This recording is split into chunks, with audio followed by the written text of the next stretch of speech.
بسم اللہ الرحمن الرحیم۔ فتح مکہ کے بعد عام طور سے تمام عرب کے لوگ اسلام کے حلقہ بگوش ہو گئے، کیونکہ ان میں اکثر وہ تھے جو اسلام کی حقانیت کا پورا یقین رکھنے کے باوجود قریش کے ڈر سے مسلمان ہونے میں توقف کر رہے تھے اور فتح مکہ کا انتظار کر رہے تھے۔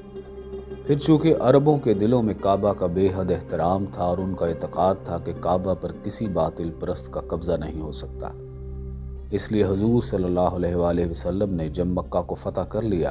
تو عرب کے بچے کو اسلام کی حقانیت کا پورا یقین ہو گیا، اور وہ سب کے سب جوک در جوک بلکہ فوج در فوج اسلام میں داخل ہونے لگے۔ باقی ماندہ عرب کی بھی ہمت نہ رہی کہ اب اسلام کے مقابلے میں ہتھیار اٹھا سکے، لیکن مقام حنین میں حوازن اور ثقیف نام کے دو قبیلے آباد تھے جو بہت ہی جنگجو اور فنون جنگ سے واقف تھے۔ ان لوگوں پر فتح مکہ کا الٹا اثر پڑا اور ان لوگوں پر خواہ مخواہ کی جاہلیت کی غیرت سوار ہو گئی، اور ان لوگوں نے یہ خیال قائم کر لیا کہ فتح مکہ کے بعد ہماری باری ہے۔ اس لیے ان لوگوں نے یہ طے کر لیا کہ مسلمانوں پر جو اس وقت مکہ میں جمع ہیں ایک زبردست حملہ کر دیا جائے۔ چنانچہ رسول اللہ صلی اللہ علیہ وآلہ وسلم نے حضرت عبداللہ بن ابی حدرد رضی اللہ تعالیٰ عنہ کو تحقیقات کے لیے بھیجا۔ جب انہوں نے وہاں سے واپس آ کر ان قبائل کی جنگی تیاریوں کا حال بیان کیا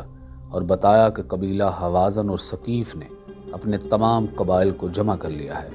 اور قبیلہ حوازن کا رئیس اعظم مالک بن عوف ان تمام افواج کا سپہ سالار ہے، اور وہ 100 برس سے زائد عمر کا بوڑھا ہے۔ درید بن السما جو عرب کا مشہور شاعر اور مانا ہوا بہادر تھا، بطور مشیر کے میدان جنگ میں لایا گیا ہے، اور یہ لوگ اپنی عورتوں، بچوں بلکہ جانوروں تک کو میدان جنگ میں لائے ہیں تاکہ کوئی سپاہی میدان سے بھاگنے کا خیال بھی نہ کر سکے۔ حضور صلی اللہ علیہ وآلہ وسلم نے بھی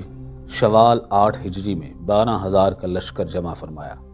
10,000 تو مہاجرین و انصار وغیرہ کا وہ لشکر تھا جو مدینہ سے آپ کے ساتھ آیا تھا، اور 2,000 نو مسلم تھے جو فتح مکہ میں مسلمان ہوئے تھے۔ آپ صلی اللہ علیہ وآلہ وسلم نے اس لشکر کو ساتھ لے کر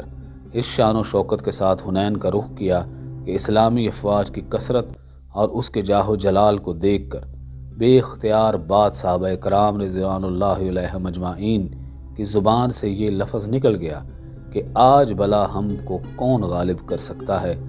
لیکن اللہ تعالیٰ کو ان حضرات کا اپنی فوجوں کی کثرت پر ناز کرنا پسند نہیں آیا۔ چنانچہ اس فخر و نازش کا یہ انجام ہوا کہ پہلے ہی حملے میں قبیلہ حوازن و ثقیف کے تیر اندازوں نے جو تیروں کی بارش کی اور ہزاروں کی تعداد میں تلواریں لے کر مسلمانوں پر ٹوٹ پڑے،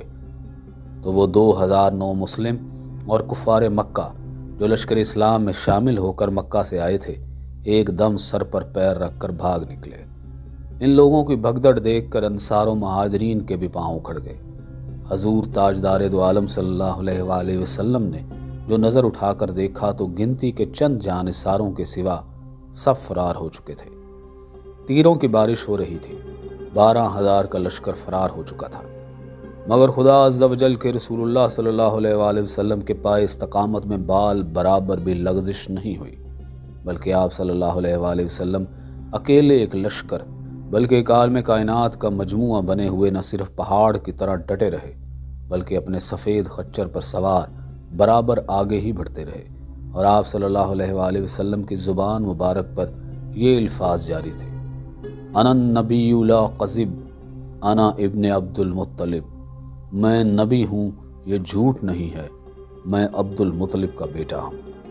حضرت عباس رضی اللہ تعالیٰ عنہ چونکہ بہت ہی بلند آواز تھے، اس لیے آپ صلی اللہ علیہ وآلہ وسلم نے حکم دیا کہ انصار و مہاجرین کو پکارو۔ انہوں نے جو یا معاشر الانصار اور یا للمہاجرین کا نعرہ مارا تو ایک دم تمام فوجیں پلٹ پڑیں، اور لوگ اس قدر تیزی کے ساتھ دوڑ پڑے کہ جن لوگوں کے گھوڑے ازدحام کی وجہ سے نہ مڑ سکے انہوں نے ہلکا ہونے کے لیے اپنی زریں پھینک دیں اور گھوڑوں سے کود کود کر دوڑے اور کفار کے لشکر پر جھپٹ پڑے۔ اس طرح جاں بازی کے ساتھ لڑنے لگے کہ دم زدن جنگ کا پاسا پلٹ گیا۔ کفار بھاگ نکلے، کچھ قتل ہوئے اور جو رہ گئے گرفتار ہو گئے۔ قبیلہ ثقیف کی فوجیں بڑی بہادری کے ساتھ جم کر مسلمانوں سے لڑتی رہیں، یہاں تک کہ ان کے 70 بہادر کٹ مرے لیکن جب ان کا علم بردار عثمان بن عبداللہ قتل ہو گیا تو ان کے پاؤں بھی اکھڑ گئے اور فتح مبین نے حضور صلی اللہ علیہ وآلہ وسلم کے قدموں کو بوسہ لیا اور کثیر تعداد و مقدار میں مال غنیمت ہاتھ آیا۔